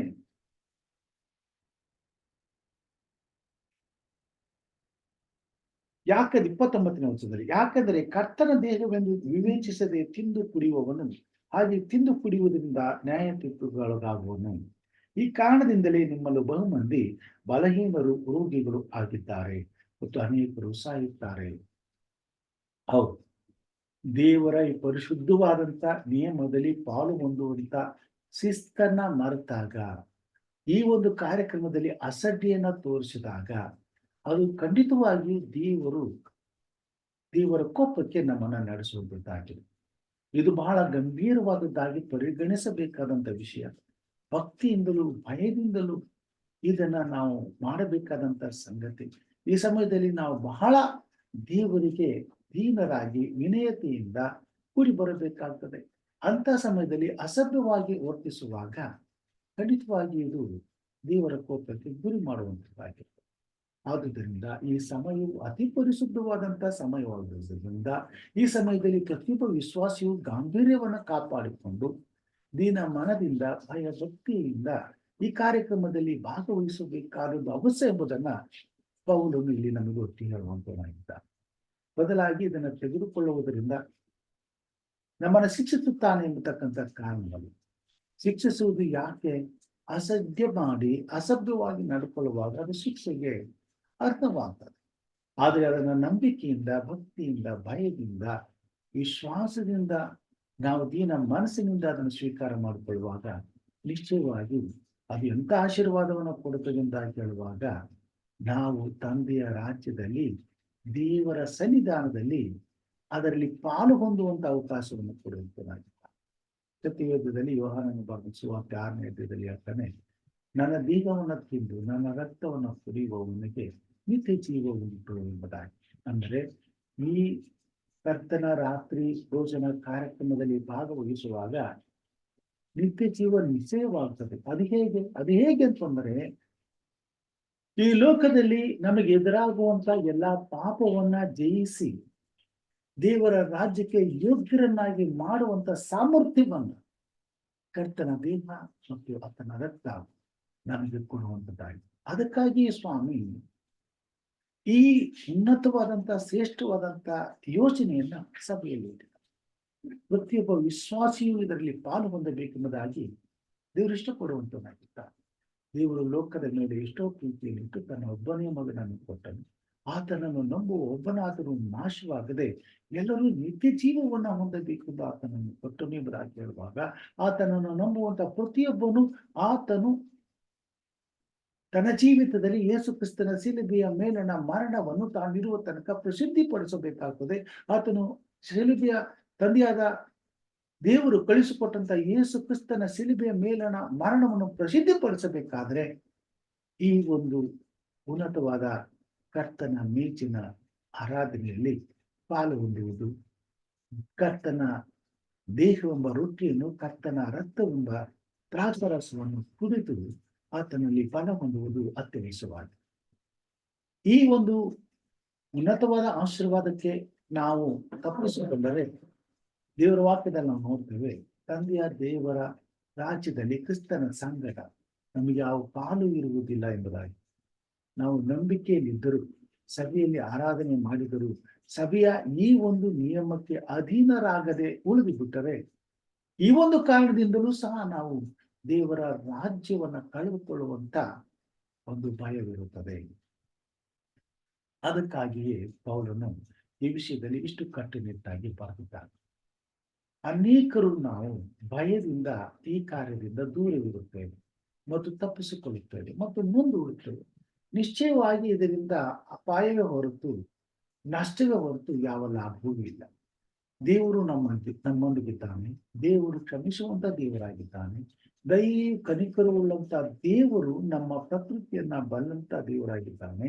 ಹೀಗಿರುವುದರಿಂದ ನಮ್ಮಲ್ಲಿರುವಂತಹ ಪ್ರತಿಯೊಂದು ಪಾಪವನ್ನ ನಾವು ಜಯಿಸಲೇಬೇಕಾಗಿರುವುದರಿಂದ ಶೋಧನೆಗೆ ಒಳಗಾಗುವಾಗ ನಾವು ಶೋಧನೆಯಲ್ಲಿ ಬಿದ್ದು ಹೋಗದೆ ಜಯಶಾಲಿಗಳಾಗಬೇಕಾಗಿರುವುದರಿಂದ ಕರ್ತನ ದೇಹವೆಂಬ ರೊಟ್ಟಿಯನ್ನು ತಿಂದು ಕರ್ತನ ರಕ್ತವೆಂಬ ದ್ರಾಕ್ಷಾರಸವನ್ನು ಕುಡಿಯುವುದರಿಂದ ಆ ಬಲವನ್ನ ದೇವರ ಆತ್ಮನ ಮುಖಾಂತರವಾಗಿ ನಾವು ಹೊಂದುವುದು ಅವಶ್ಯವಾಗಿದೆ. ಅದಕ್ಕಾಗಿಯೇ ಸಭೆಯಲ್ಲಿ ದೇವರು ಈ ನಿಯಮವನ್ನು ಇಟ್ಟಿದ್ದಾನೆ. ಈ ನಿಯಮದಲ್ಲಿ ನಾವು ಪಾಲು ಹೊಂದದೆ ಹೋದರೆ ನಿಶ್ಚಯವಾಗಿ ಭೂಮಿ ಮೇಲೆ ಸೈತಾನನು ನಮಗೆ ತರುವಂತಹ ಪ್ರತಿಯೊಂದು ಶೋಧನೆಗಳಲ್ಲಿ ನಾವು ಸೋಲನ್ನ ಹೊಂದುತ್ತೇವೆ ಹೊರತು ಜಯವನ್ನ ಹೊಂದುವುದಕ್ಕೆ ಸಾಧ್ಯವಿಲ್ಲ. ಇದನ್ನ ನಾವು ಮರೆತು ಬಿಡ್ತೇವೆ. ಈ ಸತ್ಯದಿಂದ ನಾವು ದೂರ ಆಗಿದ್ದೇವೆ. ಈ ಕಾರಣದಿಂದಲೇ ಅನೇಕರು ನಾವೆಲ್ಲಿ ದೇವರು ಕೋಪಕ್ಕೆ ಗುರಿಯಾಗ್ಬಿಡ್ತೇವೋ ಅಂತ ಒಂದು ಭಯದಿಂದ ಈ ಒಂದು ಕರ್ತನ ಮೇಜಿನ ಆರಾಧನೆಯಲ್ಲಿ ಕರ್ತನ ದೇವೆಂಬ ರೊಟ್ಟಿಯನ್ನ ತಿಂದು ಆತನ ರಕ್ತೆಂಬ ದ್ರಾಕ್ಷಾರಸವನ್ನು ಕುಡಿಯುವುದರಲ್ಲಿ ಹಿಂಜರಿಯುವಂತವರಾಗಿದ್ದಾರೆ, ತಪ್ಪಿಸಿಕೊಳ್ಳುವಂತವರಾಗಿದ್ದಾರೆ. ಪ್ರಿಯ ಸಹೋದರ ಸಹೋದರಿಯರೇ, ದೇವರ ಸಭೆಯಲ್ಲಿ ಶಿಸ್ತಿನಿಂದ ನಡೆದುಕೊಳ್ಳುವಂತ ಪ್ರತಿಯೊಬ್ಬ ಮನುಷ್ಯನು ಆ ದಿನ ತನ್ನನ್ನು ತಗ್ಗಿಸಿಕೊಂಡು ಪರಿಶುದ್ಧತೆಯಲ್ಲಿ ಪಾಲ್ಗೊಂಡಲು ಕರ್ತನ ಸನ್ನಿಧಾನಕ್ಕೆ ಕರ್ತನ ನಿಯಮದ ಪ್ರಕಾರವಾಗಿ ಕೂಡಿ ಬಂದಿರುವಾಗ ಅಲ್ಲಿ ಕರ್ತನ ಈ ಒಂದು ಮೇಜಿನ ಕಾರ್ಯಕ್ರಮದಲ್ಲಿ ಭಾಗವಹಿಸುವುದಕ್ಕೆ ಯಾವ ಅಭ್ಯಂತರವೂ ಇರುವುದಿಲ್ಲ. ಆ ಸಮಯದಲ್ಲಿ ನಮ್ಮ ಮನಸ್ಸು ಶುದ್ಧವಾಗಿರ್ತದೆ, ನಮ್ಮ ಹೃದಯದಲ್ಲಿ ದೇವರ ಸಮಾಧಾನ ನೆಲೆಸಿರ್ತದೆ ಮತ್ತು ನಾವು ದೇವರ ಸನ್ನಿಧಾನದಲ್ಲಿ ಭಕ್ತಿಯಿಂದ ಭಯದಿಂದ ಕೂಡಿ ಬಂದು ನಂಬಿಕೆಯಿಂದ ಕಾರ್ಯಕ್ರಮದಲ್ಲಿ ಭಾಗವಹಿಸುವಾಗ ನಿಶ್ಚಯವಾಗಿ ಕರ್ತನ ಕೃಪೆ, ಕರ್ತನ ನಡೆಸುವಿಕೆ, ಕರ್ತನ ಆಶೀರ್ವಾದ, ನಿತ್ಯ ಜೀವದ ಬಾಧ್ಯತೆಯನ್ನು ನಮಗೆ ಒದಗಿಸಿಕೊಳ್ಳುತ್ತದಾಗಿರುತ್ತದೆ. ಮತ್ತು ಯಾವುದಕ್ಕೆ ನಾವು ಭಯ ಪಡುತ್ತೇವೆ, ಯಾವ ಬಲಹೀನತೆಗಾಗಿ ನಾವು ಹೆದರುತ್ತಿದ್ದೇವೆ, ಯಾವ ಬಲಹೀನತೆಯನ್ನು ನಾವು ಜಯಿಸಲಿಕ್ಕೆ ಸಾಧ್ಯವಿಲ್ಲವೋ ಅದರ ವಿರುದ್ಧವಾಗಿ ಹೋರಾಟ ಮಾಡುತ್ತಿದ್ದೇವೆ, ಸೋಲುತ್ತಿದ್ದೇವೆ, ಅದನ್ನು ಒಂದಲ್ಲ ಒಂದು ದಿವಸ ಗೆದ್ದು ಜಯವನ್ನು ಹೊಂದಿ ಕರ್ತನ ಸನ್ನಿಧಾನದಲ್ಲಿ ಪರಿಶುದ್ಧರಾಗಿ ನಿಲ್ಲುವಂತ ಅವಕಾಶವನ್ನ ನಾವು ಪಡ್ಕೊಳ್ತೇವೆ. ಒಂದು ವೇಳೆ ಇದರಲ್ಲಿ ನಾವು ಭಾಗಿಗಳದೆ ಆಗದೆ ಹೋದರೆ ನಿಶ್ಚಯವಾಗಿ ಸೈತಾನನಿಗೆ ನಮ್ಮನ್ನು ಒಪ್ಪಿಸಿಕೊಡ್ತೇವೆ. ಸೈತಾನನು ಜಯಶಾಲಿ ಆಗ್ತಾನೆ. ಯೇಸು ಕ್ರಿಸ್ತನು ಬರುವಾಗ ತಂದೆಯ ರಾಜ್ಯದಿಂದ ನಾವು ದೂರ ಉಳಿಬೇಕಾಗ್ತದೆ. ಹೀಗಿರುವುದರಿಂದ ಪ್ರಿಯ ಸಹೋದರ ಸಹೋದರಿಯರು, ದೇವರ ಈ ಕರ್ತನ ನಿಯಮವನ್ನ ನಾವು ಅಸಡ್ಡೆ ಮಾಡಿದ್ರೆ ಆ ದಿನದಲ್ಲಿ ಕರ್ತನಿಗೆ ನಮ್ಮನ್ನು ಒಪ್ಪಿಸಿಕೊಡೋದು, ಕರ್ತನ ಆತ್ಮನಿಗೆ ನಮ್ಮನ್ನು ಒಪ್ಪಿಸಿಕೊಡೋದು, ಯಾವ ವಿಷಯದಲ್ಲೂ ಭಯ ಪಡದೆ ಕರ್ತನ ಸಭೆಯಲ್ಲಿ ಯಾವ ವಿಷಯದಲ್ಲೂ ಅಸಡ್ಡೆ ಮಾಡದೆ ಈ ಒಂದು ಕಾರ್ಯಕ್ರಮವನ್ನು ಅತಿ ಪವಿತ್ರವಾದದ್ದೆಂದು ಭಾವಿಸಿ ಈ ಕಾರ್ಯಕ್ರಮದಲ್ಲಿ ಎಷ್ಟೇ ಕಷ್ಟವಾದರೂ ಯಾವುದೇ ಪರಿಸ್ಥಿತಿ ಇದ್ದರೂ ಪ್ರತಿಯೊಬ್ಬ ಕ್ರೈಸ್ತ ವಿಶ್ವಾಸಿಯು ಈ ಉನ್ನತವಾದ ಆಶೀರ್ವಾದಕ್ಕೆ ಪಾತ್ರರಾಗಬೇಕೆಂಬುದಾಗಿ ನಾನು ಪ್ರಾರ್ಥನೆ ಮಾಡುವಂತನಾಗಿದ್ದೇನೆ. ಮತ್ತು ಇದು ತಾನೇ ಪ್ರಭುವಿನ ಒಂದು ಪ್ರಯಾಸವಾಗಿದೆ. ಇದು ತಾನೇ ಕರ್ತನ ಆತ್ಮನ ಕಾರ್ಯವಾಗಿದೆ. ಹೀಗಿರುವುದರಿಂದ ದೇವರ ಮಕ್ಕಳು, ಕ್ರೈಸ್ತ ವಿಶ್ವಾಸಿಗಳು ಪ್ರತಿಯೊಬ್ಬರು ದೇವರ ಆರಾಧನೆಯಲ್ಲಿ ದೇವರು ಅವಕಾಶ ಮಾಡಿಕೊಡುವಂತ ಇಂಥ ಉನ್ನತವಾದ ಆಶೀರ್ವಾದವನ್ನು ಕಳೆದುಕೊಳ್ಳದೆ ಕರ್ತನ ಮೇಜಿನಲ್ಲಿ ಪ್ರತಿಯೊಬ್ಬರು ಧೈರ್ಯದಿಂದ ಭಾಗವಹಿಸಿ ಕರ್ತನಿಂದ ಸಿಗುವಂತ ನಿತ್ಯದ ಬಾಧ್ಯತೆಗೆ ಫಲವನ್ನು ಹೊಂದಲು ಬೇಕಾದಂತ ಬಲವನ್ನ ಈ ಕಾರ್ಯಕ್ರಮದ ಮುಖಾಂತರವಾಗಿ ಹೊಂದಿಕೊಳ್ಳಿಕ್ಕಾಗುವಂತೆ ಕರ್ತನು ಪ್ರತಿಯೊಬ್ಬ ವಿಶ್ವಾಸಿಯನ್ನು ಬಲಪಡಿಸಿ ನಡೆಸಲಿ ಎಂಬುದು ನನ್ನ ಪ್ರಾರ್ಥನೆಯಾಗಿದೆ. ದೇವರ ವಾಕ್ಯ ಭಾಗವನ್ನ ಆಶೀರ್ವಾದ ಮಾಡಲಿ. ಹಾಗೆ ಮಾಡುವುದಕ್ಕಾಗಿ ಪ್ರತಿಯೊಬ್ಬ ವಿಶ್ವಾಸಿಯ ಹೃದಯದಲ್ಲಿ ದೇವರ ಆತ್ಮನು ಕಾರ್ಯ ಮಾಡಿ ಒಬ್ಬರಾದರೂ ತಪ್ಪಿಸಿಕೊಳ್ಳದೆ ಎಲ್ಲರೂ ನಿತ್ಯ ಜೀವ ಹೊಂದುವುದಕ್ಕಾಗಿ ಈ ಒಂದು ಉನ್ನತವಾದ ಆಶೀರ್ವಾದಕ್ಕೆ ಪ್ರತಿಯೊಬ್ಬರು ಅಧೀನರಾಗುವಂತೆ ಮತ್ತು ಪಡೆದುಕೊಳ್ಳುವಂತೆ ಕರ್ತನ ಆತ್ಮನು ಕಾರ್ಯ ಮಾಡಲಿ ಎಂಬುದಾಗಿ ಪ್ರಾರ್ಥಿಸಬೇಕೆಂಬುದಾಗಿ ನಾನು ಕೇಳ್ಕೊಳ್ತೇನೆ. ಈ ಸಂದರ್ಭದಲ್ಲಿ ನಮ್ಮ ಮಧ್ಯದಲ್ಲಿ ಅನೇಕರು ಇದ್ದಾರೆ. ಹಿರಿಯರಂತ ಲೋಕೇಶ್ ಅವರು ಇದ್ದೀರಾ? ಓಕೆ, ಎಲ್ಲವಾದ್ರೆ ಹಿರಿಯರಂತ ಇಲ್ಲಿ ನಮ್ಮವರು ಈ ವಿಷಯಕ್ಕಾಗಿ ಪ್ರಾರ್ಥನೆ ಮಾಡಬೇಕೆಂಬುದಾಗಿ ಕೇಳ್ಕೊಳ್ತೇನೆ. ಇದ್ದೀರಾ? ಇದೀನಿ ಸರ್. ಓಕೆ, ನೀವು ಪ್ರಾರ್ಥನೆ ಮಾಡಿಕೊಳ್ಳೋಣ. ಸರ್ವಶಕ್ತನಾಗಿರುವ ನಮ್ಮ ರಕ್ಷಕನಾಗಿ ತಂದೆಯಾದ ದೇವ, ನಿಮ್ಮ ಪರಿಶುದ್ಧವಾದ ನಾಮಕ್ಕೆ ಸ್ತೋತ್ರ ಉಂಟಾಗಲಿ ಒಡೆಯ. ಸರ್ವಶಕ್ತನು, ಸರ್ವವ್ಯಾಪಿ, ಸರ್ವೋತ್ತಮನೇ, ನಿನ್ಗೆ ಸ್ತೋತ್ರ ಸ್ವಾಮಿ. ಈ ಮುಂಜಾನೆಯಲ್ಲಿ ನಿನ್ನ ವಾಕ್ಯವನ್ನು ಕೇಳುವವರಾದ ನಾವು ನಿನ್ನ ವಾಕ್ಯದಂತೆ ನಡೆಯುವವರಾಗಿ ನಿನಗಾಗಿ ಜೀವಿಸುವಂತೆ ಪ್ರತಿಯೊಬ್ಬೊಬ್ಬರನ್ನು ಎಚ್ಚರಿಸು, ಗದರಿಸು ಸ್ವಾಮಿ.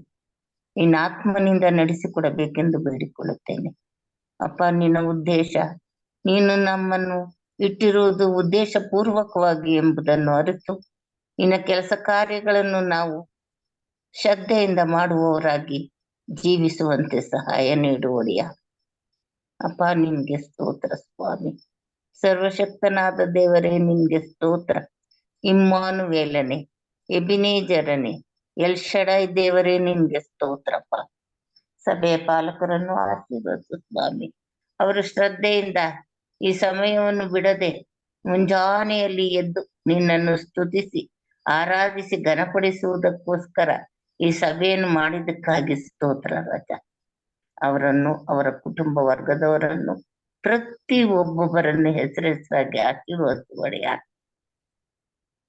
ನಿನ್ನ ಆತ್ಮನ ಸಹಾಯ ಕೊಟ್ಟು ನೀನು ನಡೆಸಬೇಕೆಂದು ಬೇಡಿಕೊಳ್ತೇನೆ. ಹೀಗೆ ಸೇರಿ ಬಂದಿರುವ ನಮ್ಮೆಲ್ಲರನ್ನು ಆಶೀರ್ವದಿಸ್ಕೊಳ್ತೇನೆ.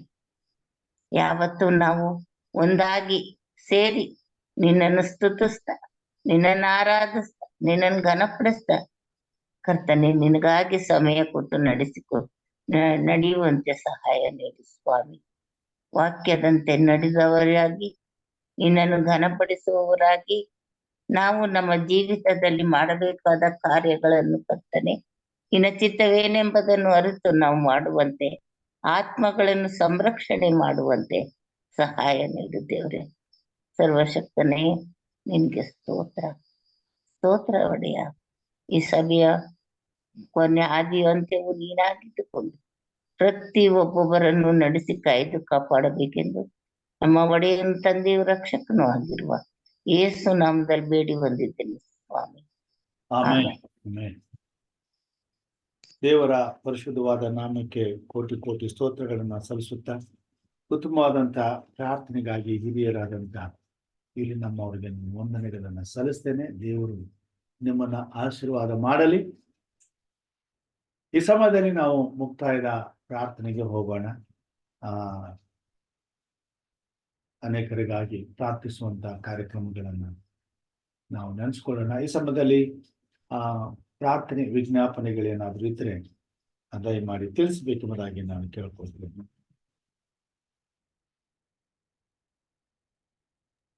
Good morning pastor. Good morning. ನಮ್ಮ ಮೇಡಮ್ಗಾಗಿ ನಮ್ಗಾಗಿ ಪ್ರಾರ್ಥನೆ ಮಾಡಿ ಪಾಸ್ಟರ್. ಓಕೆ. ನಮ್ಮ ಮೇಡಮ್ಗೆ ಹುಷಾರಿಲ್ಲ, ನಮಗೆ ಹುಷಾರಿಲ್ಲ. ಈಗ ನಿಮ್ಮ ಪ್ರಾರ್ಥನೆಯಿಂದ ನನಗೆ ಒಂದ್ ಸ್ವಲ್ಪ ಹುಷಾರಾಗಿದೆ ನಮ್ಗಾಗಿ ಪ್ರಾರ್ಥನೆ ಮಾಡಿ. ಖಂಡಿತವಾಗಿ ಪ್ರಾರ್ಥನೆ ಮಾಡೋಣ. ಅಷ್ಟೇ ನಮ್ಮ ಕುಟುಂಬಕ್ಕಾಗಿ ಪ್ರಾರ್ಥನೆ ಮಾಡಿ. ಸರಿ, ಪ್ರಾರ್ಥನೆ. ಮಕ್ಕಳಿಗೆ ಎಕ್ಸಾಮ್ ನಡೀತಾ ಇದೆ, ಹಾ, ಆ ಎಕ್ಸಾಮ್ಗಾಗಿ ಪ್ರಾರ್ಥನೆ ಮಾಡಿ. ಓಕೆ, ಪ್ರಾರ್ಥನೆ ಮಾಡಿಕೊಳ್ಳ. ನಮ್ಮನ್ನು ಬಹಳವಾಗಿ ಪ್ರೀತಿ ಮಾಡಿದಂತ ಮಹಾಸ್ವಾಮಿ, ತಂದೆಯಾದ ದೇವರೇ, ನಜರೇತಿನ ಯೇಸುವೆ, ನಿನ್ನ ನಾಮಕ್ಕೆ ಕೋಟಿ ಕೋಟಿ ಸ್ತೋತ್ರಪ್ಪ. ಈ ದಿನಕ್ಕಾಗಿ, ಸೇವೆಗಾಗಿ, ಆರಾಧನೆಗಾಗಿ ಸ್ತೋತ್ರ. ಕೃಪೆ ನಮ್ಮ ಮೇಲಿರಲಿ ಸ್ವಾಮಿ. ನಿನ್ನ ಆತ್ಮನ ಬಲದಿಂದ, ಪರಲೋಕದ ಶಕ್ತಿಯಿಂದ ಕೂಡಿ ಬಂದಿರುವಂತ ನಿನ್ನ ಮಕ್ಕಳಾದ ನಮ್ಮನ್ನು ಆಶೀರ್ವದಿಸಿ.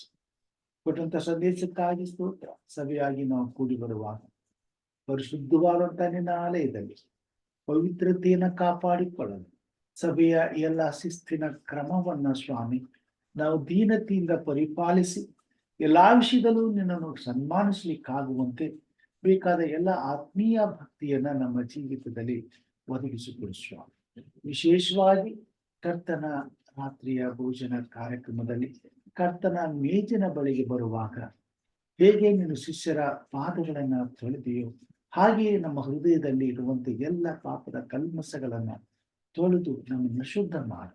ನಾವು ಕೂಡ ನಿನ್ನ ವಾಕ್ಯದ ಪ್ರಕಾರ ಒಬ್ಬರ ಕಾಲನ್ನು ಒಬ್ಬರು ತೊಳೆದು ಸಂಪೂರ್ಣವಾಗಿ ನಮ್ಮನ್ನ ಕರ್ತನೆ ನಿನ್ನ ಸನ್ನಿಧಾನದಲ್ಲಿ ತಗ್ಗಿಸಿಕೊಂಡು ಒಬ್ಬರನ್ನೊಬ್ಬರು ಕ್ಷಮಿಸಿ ಒಬ್ಬರನ್ನೊಬ್ಬರು ಪ್ರೀತಿಸುತ್ತಾ ನಿನ್ನ ಪಾದ ಸನ್ನಿಧಾನದಲ್ಲಿ ನಿನ್ನ ಅನ್ಯೂನತೆಯನ್ನ ಅನುಭವಿಸಲು ನಿನ್ನ ಸಭೆಯಾಗಿ ಕೂಡಿ ಬರುವಾಗ ಕರ್ತನೆ ನಿನ್ನ ಪರಿಶುದ್ಧವಾದಂತ ಆ ಒಂದು ದೇಹವನ್ನು, ಆ ಪರಿಶುದ್ಧವಾದಂತ ರಕ್ತವನ್ನು ರೊಟ್ಟಿ ಮತ್ತು ದ್ರಾಕ್ಷಾರಸದ ಮುಖಾಂತರವಾಗಿ ನಾವೆಲ್ಲರೂ ತೆಗೆದುಕೊಳ್ಳುವಾಗ ಸ್ವಾಮಿ, ತಂದೆಯಾದ ದೇವರೇ, ಪವಿತ್ರಾತ್ಮನ ಮುಖಾಂತರವಾಗಿ ನೀನು ನಮ್ಮ ಹೃದಯದಲ್ಲಿ ನೆಲೆಸುವಂತವನಾಗಿದ್ದು ಪ್ರತಿನಿತ್ಯವೂ ಸೈತಾನನು ನಮ್ಮ ವಿರುದ್ಧವಾಗಿ ಮಾಡುವ ಪ್ರತಿಯೊಂದು ಹೋರಾಟದಲ್ಲಿ ನಾವು ಜಯಶಾಲಿಗಳಾಗುವಂತೆ ಕಾರ್ಯ ಮಾಡುತ್ತಾ ಇದ್ದಿ. ಇದಕ್ಕಾಗಿ ನಿನಗೆ ಸ್ತೋತ್ರ. ಅದಕ್ಕಾಗಿ ಈ ಕಾರ್ಯಕ್ರಮವನ್ನು ಸಭೆಯಲ್ಲಿ ಕೊಟ್ಟಿದ್ದಿ. ಇದಕ್ಕಾಗಿ ನಿನಗೆ ಸ್ತೋತ್ರ ಸ್ವಾಮಿ. ನಾವು ಕೇವಲ ಒಬ್ಬರಾಗಿ ಸೈತಾನನನ್ನ ಎದುರಿಸದೆ ನಿನ್ನ ಆತ್ಮನ ಬಲದಿಂದ ನೀನು ನಮ್ಮ ಜೊತೆಯಲ್ಲಿದ್ದು ನಮಗೋಸ್ಕರ ಸ್ವಾಮಿ ಹೋರಾಟದಲ್ಲಿ ನಾವು ಜಯಶಾಲಿಗಳಾಗುವಂತೆ ಈ ಒಂದು ಹೋರಾಟದ ಜೀವಿತದಲ್ಲಿ ದಿನನಿತ್ಯವೂ ನಮ್ಮನ್ನ ಕಾಯುವುದಕ್ಕಾಗಿ ಕೊಟ್ಟಂತ ಈ ಒಂದು ಆಶೀರ್ವಾದವನ್ನ ಯಾರೂ ಸಹ ಕಳಕೊಳ್ಳದೆ ಕರ್ತನೆ ಪ್ರತಿಯೊಬ್ಬ ವಿಶ್ವಾಸಿಯು ಈ ಕಾರ್ಯಕ್ರಮದಲ್ಲಿ ಭಾಗವಹಿಸುವವರಾಗಿ ಭಕ್ತಿಯಿಂದ ಭಯದಿಂದ ಆ ಕಾರ್ಯಕ್ರಮದಲ್ಲಿ ಭಾಗವಹಿಸಿ ಪ್ರತಿನಿತ್ಯವೂ ಸ್ವಾಮಿ ನಿನ್ನ ಆತ್ಮನ ಬಲದಿಂದ ಬದುಕಿ ಎಲ್ಲ ಪಾಪದ ಬಲೆಯಿಂದ ತಪ್ಪಿಸಿಕೊಂಡು ಸೈತಾನನ ಎಲ್ಲ ಕುತಂತ್ರದ ಬಲೆಯಿಂದ ತಪ್ಪಿಸಿಕೊಂಡು ಪಾಪದ ಜೀವಿತದಲ್ಲಿ ನಡೆಯುವ ಹೋರಾಟದಲ್ಲಿ ಪ್ರತಿನಿತ್ಯವೂ ಜಯಶಾಲಿಗಳಾಗುತ್ತಾ ಪರಿಶುದ್ಧತೆಯಿಂದ ಪರಿಶುದ್ಧತೆಗೆ ಸಾಕಿ ನೀನು ಬರುವಾಗ ಪರಿಪೂರ್ಣವಾದ ಪರಿಶುದ್ಧತೆಯಲ್ಲಿ ನಾವು ಸಂಪೂರ್ಣರಾಗುವಂತೆ ಕಾರ್ಯ ಮಾಡಿದ್ದಿ. ಇದಕ್ಕಾಗಿ ಸ್ತೋತ್ರ. ಈ ಅವಕಾಶವನ್ನ ನೀನು ಆಶೀರ್ವಾದಿಸು ಮಾಡು ಸ್ವಾಮಿ. ಕೂಡಿ ಬಂದಿರುವಂತ ಸಭೆಯನ್ನ ಆಶೀರ್ವದಿಸು. ಕೂಡಿ ಬಂದಿರುವಂತ ನಿನ್ನ ಭಕ್ತರನ್ನ ಆಶೀರ್ವದಿಸು. ಅವ್ರ ಕುಟುಂಬ ಮಕ್ಕಳನ್ನ ಆಶೀರ್ವದಿಸು. ಪ್ರತಿಯೊಬ್ಬರ ಪ್ರಾರ್ಥನೆ ವಿಜ್ಞಾಪನೆಗಳನ್ನ ನೀನು ಲಾಲಿಸು. ಪ್ರತಿಯೊಬ್ಬರಿಗೂ ಬೇಕಾದಂತ ಸುಖ, ಸಂತೋಷ, ಸಮಾಧಾನ, ನೆಮ್ಮದಿ, ತೃಪ್ತಿ, ಸುರಕ್ಷತೆಯನ್ನ, ನಿತ್ಯ ಜೀವದ ಬಾಧ್ಯತೆಯನ್ನ ನೀವು ದಯಪಾಲಿಸಿಕೊಳ್ಳು ಸ್ವಾಮಿ. ವಿಶೇಷವಾಗಿ ಸ್ವಾಮಿ ಬೆಳಗಿನ ಜಾವದಲ್ಲಿ ಸಹೋದರ ಲೋಕೇಶ್ ಅಂಕಲ್ ಅವ್ರಿಗೂ ಪ್ರಾರ್ಥನೆ, ಅವ್ರ ಕುಟುಂಬ ಮಕ್ಕಳಿಗೂ ಪ್ರಾರ್ಥನೆ ಸ್ವಾಮಿ. ಅವ್ರ ಶ್ರೀಮತಿಗೋಸ್ಕರ ಪ್ರಾರ್ಥನೆ, ಅವ್ರನ್ನ ಮುಟ್ಟಿದ್ದು ಗುಣಪಡಿಸಕ್ಕಾಗಿ ಸ್ತೋತ್ರ. ಈ ಬೆಳಗಿನ ಜಾವದಲ್ಲಿ ಅಂಗಳಾಚೆ ಬೀಳುತ್ತೀಯ ಸ್ವಾಮಿ. ಆ ಕುಟುಂಬವನ್ನು ನೀನು ಮುಟ್ಟು ಆಶೀರ್ವದಿಸು, ಆರೋಗ್ಯದಿಂದ ತಿಂಡಿಸು. ಹಾಗಾಗಿ ಸೈತಾನನು ಅವ್ರನ್ನ ಪೀಡಿಸುತ್ತಿರುವಾಗ ನಿನ್ನ ಪರಲೋಕದ ದೂತರನ್ನ ಕಳಿಸ್ಕೊಡು. ಸೈತಾನ ಕಾರ್ಯವನ್ನು ಲಯಪಡಿಸು. ಅಮ್ಮಗಳು ಸಂಪೂರ್ಣವಾಗಿ ಸ್ವಸ್ಥರಾಗಿ ಆರೋಗ್ಯದಿಂದ, ಕ್ಷೇಮದಿಂದ, ನೆಮ್ಮದಿಯಿಂದ ಆ ಕುಟುಂಬದಲ್ಲಿ ಸಂತೋಷದಿಂದ ನಿನ್ನನ್ನು ಕೊಂಡಾಡುವಂತೆ ಸಹಾಯ. ಕುಟುಂಬದ ಎಲ್ಲಾ ಸದಸ್ಯರನ್ನ ಆಶ್ವಾಸಿಸು. ಕುಟುಂಬದ ಮಕ್ಕಳು ಮೊಮ್ಮಕ್ಕಳನ್ನ ಆಶ್ವಾಸಿಸು. ಪರಿಪೂರ್ಣವಾದ ಆರೋಗ್ಯದಿಂದ ತುಂಬಿಸು. ನಿನ್ನ ಆಲಯದ ಅಂಗಳದಲ್ಲಿ ಸಂತೋಷ, ಸಮಾಧಾನ, ಸಂತೃಪ್ತಿಯಿಂದ, ಸಂತೋಷದಿಂದ ಕೂಡಿ ಬರುವಂತೆ ಪ್ರತಿ ವಾರವೂ ನಿನ್ನ ಸನ್ನಿಧಾನಕ್ಕೆ ಸಮಾಧಾನದಿಂದ ಬರ್ಲಿಕ್ಕಾಗುವಂತೆ ಕಾರ್ಯ ಮಾಡಿಸುವ. ವಿಶೇಷವಾಗಿ ಕರ್ತನ ಹಿರಿಯರಂತೆ ಇಲ್ಲಿ ನಮ್ಮನ್ನು ಆಶ್ವಾಸಿಸು. ಆರೋಗ್ಯದಿಂದ ತುಂಬಿಸುವ. ಕುಟುಂಬ ಮಕ್ಕಳನ್ನ ಆಶ್ವಾಸಿಸುವ. ಬೇಕಾದ ಆರೋಗ್ಯ ಶಿಕ್ಷೇಮಗಳನ್ನು ಕೊಡು ಸ್ವಾಮಿ. ಮಕ್ಕಳು ಪರೀಕ್ಷೆ ಬರೆಯಲಿಕ್ಕೆ ಹೋಗುತ್ತಿರುವಾಗ ಎಲ್ಲಾ ಪರೀಕ್ಷೆ ಬರುವಂತ ಮಕ್ಕಳನ್ನು ವಿಶೇಷವಾಗಿ ಈ ಹಿರಿಯರಂತೆ ಇಲ್ಲಿ ನಮ್ಮವರ ಮೊಮ್ಮಕ್ಕಳನ್ನು ಆಶೀರ್ವದಿಸು. ಅವ್ರ ಜೊತೆಗಾರನಾಗಿರು, ಅವ್ರು ಕಲ್ತಂತ ವಿದ್ಯೆಯನ್ನು ಆಸ್ವಾದಿಸು, ಪಡೆದಂತ ಎಲ್ಲಾ ಅನುಭವಗಳನ್ನ ಸ್ವಾಮಿ ಅವರು ಉತ್ತಮವಾದ ರೀತಿಯಲ್ಲಿ ಬರೆದು ಒಳ್ಳೆಯ ಫಲಿತಾಂಶವನ್ನು ಪಡೆದು ಮುಂದಿನ ಭವಿಷ್ಯಕ್ಕೆ ಉನ್ನತವಾದ ಭವಿಷ್ಯವನ್ನು ಕಟ್ಟಿಕೊಳ್ಳಿಕ್ಕಾಗುವಂತೆ ಕಾರ್ಯ ಮಾಡು. ಪವಿತ್ರಾತ್ಮ ದೇವರವನ್ನು ಬಲಪಡಿಸಲಿ, ಆಶೀರ್ವದಿಸಲಿ. ಉತ್ತಮವಾಗಿ ಬರೆದು ಒಳ್ಳೆಯ ಫಲಿತಾಂಶವನ್ನು ಪಡೆದು ನಿನ್ನನ್ನು ಸನ್ಮಾನಿಸುವಂತಾಗುವಂತೆ ಕೊಟ್ಟಿರ್ತದೆ. ಮಕ್ಕಳ ಭವಿಷ್ಯವನ್ನ ನೀನು ರೂಪಿಸು, ಉಜ್ವಲ ಪಡಿಸು ಸ್ವಾಮಿ. ಗುರಿ ಮುಟ್ಟಿಸು ಕರ್ತನೆ. ವಿಶೇಷವಾಗಿ ಈ ಕಾರ್ಯಕ್ರಮದಲ್ಲಿ ಭಾಗವಹಿಸುವಂತ ಎಲ್ಲಾ ಸಹೋದರ ಸಹೋದರಿಗಳನ್ನು, ಹಿರಿಯರಂತ ಪ್ರೇಮನಾಥ್ ಕೋಲ್ಕರ್ ಅವ್ರನ್ನ, ಅವ್ರ ಕುಟುಂಬ ಮಕ್ಕಳನ್ನು, ಅವ್ರು ಮಾಡುವಂತ ಸೇವೆ ಕೆಲಸಕಾರನ ಆಶ್ವಸಿಸಿ ಆರೋಗ್ಯದಿಂದ ತುಂಬಿಸಿ ಕಾಪಾಡು. ನಿತ್ಯ ಸೇವೆಯಲ್ಲಿ ಉಪಯೋಗಿಸು ಸ್ವಾಮಿ. ವಿಶೇಷವಾಗಿ ಸ್ವಾಮಿ ಸಹೋದರಿ ರಾಜೇಶ್ವರನ ಆಶ್ವಸಿಸು, ಆರೋಗ್ಯದಿಂದ ತುಂಬಿಸು. ನಿನ್ನ ಭಯಭಕ್ತಿ ನಡೆಸೋರ ಕುಟುಂಬದ ಎಲ್ಲ ಕೊರತೆಗಳನ್ನ ನೀಗಿಸಿ ಅವ್ರ ಪ್ರಾರ್ಥನೆಗಳಿಗೆ ಸದುತ್ತರದಿಂದ ಇಟ್ಟಾಸು ಸ್ವಾಮಿ. ವಿಶೇಷವಾಗಿ ಸ್ವಾಮಿ ಕರ್ತನೆ ಸಹೋದರ ಜಾನ್ ಡೇವಿಡ್ ಅವ್ರ ಪ್ರಾರ್ಥನೆಯನ್ನು ಬಿಟ್ಟು ಬಲಪಡಿಸು, ಆರೋಗ್ಯದಿಂದ ತುಂಬಿಸು, ಸ್ವಸ್ಥತೆ ಕೊಡು. ಅವ್ರಿಗಿರ್ತಕ್ಕಂಥ ಸಮಸ್ಯೆಗಳನ್ನ ಪರಿಹರಿಸು. ಪರಿಪೂರ್ಣವಾದಂತಹ ಸುಕ್ಷೇಮ, ಸಮಾಧಾನ, ಸಮೃದ್ಧಿಯನ್ನು ಉಂಟು ಮಾಡಿ ಯಾವ ಕೊರತೆ ಇಲ್ಲದೆ ನಿನ್ನನ್ನು ಆರಾಧಿಸಲಿಕ್ಕಾಗುವಂತೆ ಕೃಪೆ ತೋರು ಸ್ವಾಮಿ. ಸಹೋದರಿ ಆನೆಗೋಸ್ಕರ ಪ್ರಾರ್ಥನೆ, ಮಗಳನ್ನ ಆಶ್ವಸಿಸು. ಅವ್ರು ಮಾಡುವಂತ ಸೇವೆ ಕೆಲಸ ಕಾರ್ಯಗಳಲ್ಲಿ ಕುಟುಂಬದಲ್ಲಿ ಎಲ್ಲರನ್ನ ಆಶ್ವಸಿಸಿ ಆತ್ಮನ ಬಾಳದಿಂದ ಅಭಿಷೇಕಿಸಿ ಉನ್ನತವಾದ ಆಶೀರ್ವಾದಗಳನ್ನ ಮಗಳು ಅನುಭವಿಸಿ ನಿನ್ನನ್ನು ಘನಪಡಿಸುವಂತೆ ನಿನ್ನ ಸೇರಿ ಪಡಿಸಲ್ಪಡುವಂತೆ ಬೇಕಾದೆಲ್ಲ ಆಶೀರ್ವಾದಗಳನ್ನ ಪರಲೋಕದ ಐಶ್ವರ್ಯಕ್ಕೆ ತಕ್ಕಂತೆ ಅನುಗ್ರಹಿಸು ಸ್ವಾಮಿ. ಹಿರಿಯರಂತ ಯಶವಂತ್ ಸಾರ್ ಅವ್ರನ್ನ ಆಶ್ವಸಿಸು, ಪುಟ್ಟ ಮಕ್ಕಳು ಆಶ್ವಸಿಸು. ಮಾಡುವಂತ ಸೇವೆಯಲ್ಲಿ ನಿಂದು ಆರೋಗ್ಯ ಶಿಕ್ಷೆಯನ್ನು ಕೊಟ್ಟು ಕಾಪಾಡು. ಈ ಸಹೋದರ ಚಿನ್ನಪ್ಪ ಸಾತ್ವಿಕವನ್ನು ಆಶ್ವಸಿಸು, ಅವ್ರ ಪುಟ್ಟ ಮಕ್ಕಳನ್ನ ಆಶ್ವಸಿಸು, ಆರೋಗ್ಯದಿಂದ ತುಂಬಿಸಿ. ಅವ್ರು ಮಾಡುವಂತ ಸೇವೆ ಕೆಲಸಕಾರನ ಆಶ್ವಸಿಸಿ ಮಂಗಳ ಮಾಡು. ನಿನ್ನ ಸೇವೆಯನ್ನು ಹೆಚ್ಚಾಗಿ ತಿಳಿಸು. ಮಕ್ಕಳ ಭವಿಷ್ಯವನ್ನ ಉಜ್ವಲ ಪಡಿಸು ಸ್ವಾಮಿ. ವಿಶೇಷವಾಗಿ ಈ ಕಾರ್ಯಕ್ರಮದಲ್ಲಿ ಭಾಗವಹಿಸಿ ಸಂದೇಶಗಳನ್ನು ತರುವಂತ ಎಲ್ಲಾ ಸೇವಕರನ್ನ ಆಶ್ವಸಿಸು, ಅವ್ರ ಕುಟುಂಬ ಮಕ್ಕಳನ್ನ ಆಶ್ವಸಿಸು. ಅವ್ರು ಹೆಚ್ಚಿನ ಆತ್ಮನ ಬಲದಿಂದ ತುಂಬಿದವರಾಗಿ ಇನ್ನು ಹೆಚ್ಚಿನ ರೀತಿಯಲ್ಲಿ ನಿನ್ನ ಸೇವೆ ಮಾಡಿ ನನ್ನನ್ನು ಗಲಪಡಿಸಲು, ನಿನ್ನ ಆಶೀರ್ವಾದಕ್ಕೆ ಪಾತ್ರರಾಗಲು ಸತ್ಯದ ಸುವಾರ್ತೆಯಲ್ಲಿ ಪರಿಪೂರ್ಣವಾದಂತ ಜೀವಿತವನ್ನು ಸಂಪೂರ್ಣವಾಗಿ ಪಡೆದುಕೊಳ್ಳಿಕ್ಕಾಗುವಂತೆ ಕಾರ್ಯ ಮಾಡು ಸ್ವಾಮಿ. ಸಭೆಯಾಗಿ ನಮ್ಮೆಲ್ಲರನ್ನ ಅಷ್ಟಪಡಿಸ್ತೇನೆ ಸ್ವಾಮಿ. ಆತ್ಮನ ಬಲದಿಂದ ನಮ್ಮನ್ನು ಅಭಿಷೇಕಿಸು, ನೆಲೆಸಿವು ನಮ್ಮನ್ನು ಉಪಯೋಗಿಸು ಸ್ವಾಮಿ. ಅನೇಕರು ಸ್ವಾಮಿ ಕರ್ತನೆ ಪ್ರಾರ್ಥನೆ ಜ್ಞಾಪನೆಗಳನ್ನ ಕಳಿಸಿರುವಾಗ ಅವ್ರು ನಿನ್ನ ಮುಂದೆ ನೆನಪಿಸ್ತೇನೆ ಸ್ವಾಮಿ. ಕ್ಯಾನ್ಸರ್ ಕಾಯಿಲೆಯಿಂದ ಬಳತಿರ್ತಕ್ಕಂಥ ಸುಬ್ಬಿರೆಡ್ಡಿ ಅವ್ರನ್ನ ಮುಟ್ಟಿ ಗುಣಪಡಿಸು ಸ್ವಾಮಿ. ವರಪ್ರಸಾದ್ ಅವ್ರನ್ನ ಮುಟ್ಟಿ ಗುಣಪಡಿಸು. ಸಹೋದರಿ ವನಿತಾ ಮತ್ತು ಸಹೋದರಿ ರಮ್ಯ ಅವ್ರನ್ನ ಮುಟ್ಟಿ ಗುಣಪಡಿಸು. ಮಕ್ಕಳು ಆರೋಗ್ಯದಿಂದ, ಕ್ಷೇಮದಿಂದ, ಸಮಾಧಾನದಿಂದ ನಿನ್ನನ್ನು ಕೊಂಡಾಡುವಂತೆ ಪರಿಪೂರ್ಣವಾದ ಸ್ವಸ್ಥತೆಯಿಂದ ಇಪ್ಪಾಲಿಸು ಸ್ವಾಮಿ. ಮಗಳಂತ ಕಾಗಳನ್ನ ಮುಟ್ಟು ಆ ಕುಟುಂಬದ ಸಮಸ್ಯೆಯನ್ನು ಪರಿಹರಿಸಿ ಗಂಡ ಹೆಂಡರು ಒಂದಾಗಿ ಸಮಾಧಾನದಿಂದ ಬದುಕುವಂತ ಸೌಭಾಗ್ಯ ಕೊಡು. ವಾಣಿ ಮಗಳ ಭವಿಷ್ಯಕ್ಕಾಗಿ ಸ್ವಾಮಿ, ಗರ್ಭದಕ್ಕಾಗಿ ಸಂತಾನಕ್ಕಾಗಿ ಬೇಡುತ್ತಿರುವಾಗ ಮಗಳನ್ನ ಮುಟ್ಟಿ ಗರ್ಭವನ್ನ ತೆರೆದ ಮಗಳಿಗೆ ಸಂತಾನವನ್ನು ಅನುಗ್ರಹಿಸು. ನಿನ್ನ ಬಳಿಯಲ್ಲಿ ಸ್ವಾಮಿ ಯಾವ ಬೇಡಿಕೆಯನ್ನು ನೀನು ತಿರಸ್ಕರಿಸುವುದಿಲ್ಲ ಮತ್ತು ನಿನಗೆ ಅಸಾಧ್ಯವಾದದ್ದು ಯಾವುದೂ ಇಲ್ಲ. ಬೇಡುವಂತ ಪ್ರತಿಯೊಬ್ಬನು ಹೊಂದುವನು ಎಂಬುದಾಗಿ ಹೇಳಿದೆ. ಮಕ್ಕಳ ಕೊರತೆಯನ್ನು ನೀಗಿಸು ಸ್ವಾಮಿ. ವಿಶೇಷವಾಗಿ ಸಹೋದರ ಹಿರಿಯಂತ ಮಾರ್ಕಪ್ಪ ಅವರನ್ನು ಮುಟ್ಟಿ ಗುಣಪಡಿಸು. ಸಹೋದರಿ ಓಲೆಯವರನ್ನು ಮುಟ್ಟಿ ಗುಣಪಡಿಸು. ಜಿಡೀಶ್ ಮತ್ತು ರವಿಕುಮಾರ್ ಅವರನ್ನು ಮುಟ್ಟಿ ಗುಣಪಡಿಸು. ಜಯಶಂತ ಅವರನ್ನು ಮುಟ್ಟಿ ಗುಣಪಡಿಸು. ರಾಜಮ್ಮ ಅವರನ್ನು ಮುಟ್ಟಿ ಗುಣಪಡಿಸು. ಪುಷ್ಪಲತಾ ಅವರನ್ನು ಮುಟ್ಟಿ ಗುಣಪಡಿಸು. ಅನಾರೋಗ್ಯದಲ್ಲಿ ಇರ್ತಕ್ಕಂಥ ಪ್ರತಿಯೊಬ್ಬ ಮಕ್ಕಳನ್ನ ಮುಟ್ಟು ಸ್ವಾಮಿ ಸ್ವಸ್ಥಪಡಿಸು. ಪ್ರತಿಯೊಬ್ಬರು ಸಭೆಯಲ್ಲಿ ಪ್ರತಿಯೊಬ್ಬರು ಆರೋಗ್ಯವಂತರಾಗಿ ಕ್ಷೇಮದಿಂದ, ಸಮಾಧಾನದಿಂದ ಪ್ರತಿ ಆರಾಧನೆಯಲ್ಲಿ ಸಂತುಷ್ಟಿ ಸಹಿತವಾದ ಆರಾಧನೆಯನ್ನು ಅನುಭವಿಸುತ್ತೆ. ಪ್ರತಿ ಕುಟುಂಬದಲ್ಲಿಯೂ ಸಂಪೂರ್ಣವಾದ ಆರೋಗ್ಯವನ್ನ ಮಕ್ಕಳಿಂದ ಹಿಡಿದು ಹಿರಿಯವರೆಗೂ ನೀನು ದಯಪಾಲಿಸು ಸ್ವಾಮಿ. ಎಲ್ಲ ಕೊರತೆ ಸಮಸ್ಯೆಗಳನ್ನು ದೂರ ಮಾಡು. ಬಡತನವನ್ನ ತೆಗೆದುಹಾಕು. ಕಷ್ಟ ಕಾಯಿಲೆಗಳನ್ನ ದೂರ ಮಾಡು. ಒಡಕುಗಳನ್ನು ತೆಗೆದುಹಾಕು. ಕುಟುಂಬದಲ್ಲಿ ಅನ್ಯೋನ್ಯತೆ ಕೊಡು, ಪ್ರೀತಿ ಕೊಡು, ಸಂತೋಷ ಕೊಡು. ಒಬ್ಬರಿಗೊಬ್ಬರು ಸ್ವಾಮಿ ಹಿತಚಿಂತಕರಾಗಿದ್ದುಕೊಂಡು ಕುಟುಂಬದಲ್ಲಿ ಎಲ್ಲಾ ವಿಷಯದಲ್ಲಿ ಸಂತುಷ್ಟಿ ಸಹಿತವಾದಂತಹ ಜೀವಿತವನ್ನು ಅನುಭವಿಸಿ ಸಭೆಯಾಗಿ ಕೂಡಿ ಬರುವಾಗ ಸ್ವಾಮಿ ಸಭೆಯಲ್ಲಿ ನಿನಗೆ ಘನಮಾನ ಮಹಿಮೆಗಳನ್ನ ಬರುವಂತ ಮಕ್ಕಳಾಗುವಂತೆ ಕಾರ್ಯ ಮಾಡು ಸ್ವಾಮಿ. ಸುವಾರ್ತೆ ಸೇವೆಗಾಗಿ ಪ್ರಾರ್ಥನೆ. ಸೇವೆ ಬಿದ್ದು ಹೋಗಿದೆ ಸ್ವಾಮಿ. ನಿನ್ನ ಆತ್ಮನ ಮುಖಾಂತರವಾಗಿ ಕಾರ್ಯ ಸಾಧಿಸು. ಎಲ್ಲ ಕೊರತೆಗಳನ್ನು ನೀಗಿಸು. ಸಭೆಯನ್ನು ಅಭಿವೃದ್ಧಿಪಡಿಸು. ಸಭೆಯನ್ನ ಮೇಲೆತ್ತು. ಸಭೆ ಮತ್ತೆ ಸ್ವಾಮಿ ಮೊದಲಿನಂತೆ ಸ್ವಾಮಿ ನಿನ್ನ ಪರಿಶುದ್ಧವಾದಂತ ಮಹಿಮೆಯಿಂದ ಕೂಡಿ ನಿನ್ನ ಸೇವೆ ಉನ್ನತವಾಗುವಂತೆ ಕಾರ್ಯ ಮಾಡು. ದೇಶದ ನಾಯಕತ್ವವನ್ನು, ರಾಜಕೀಯವನ್ನು ಸ್ವಾಮಿ ನಷ್ಟಪಡಿಸ್ತೇನೆ. ಮುಂದೆ ಬರ್ತಕ್ಕಂಥ ಸ್ವಾಮಿ ಎಲೆಕ್ಷನ್ ಅನ್ನು ನಷ್ಟಪಡಿಸ್ತೇನೆ.